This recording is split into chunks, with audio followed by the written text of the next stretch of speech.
तैं आख्या हाई मेरे सिर दा सही सारा पहला पुत्र अब्बास हो सी।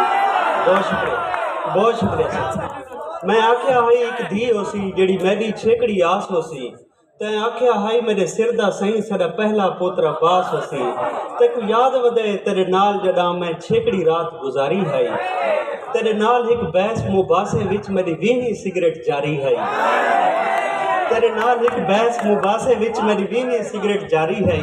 तैं आख्या हाई धरती ते, बहुत शुक्रिया नाजे साहब, तैं आख्या हाई धरती ते सब कुत्ते बिल्ले ठीक इन पे, सब पकड़ू शखड़ू चंगे हिन, इंसान ही को बदनीता है।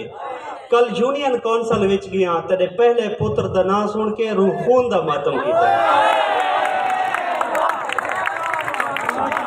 बहुत खूबसूरत तरोताज़ा और नौजवान कलाम पेश कर रहे थे। नौशरवान स्पंदन के लिए भी तालियां होनी चाहिए। और एक और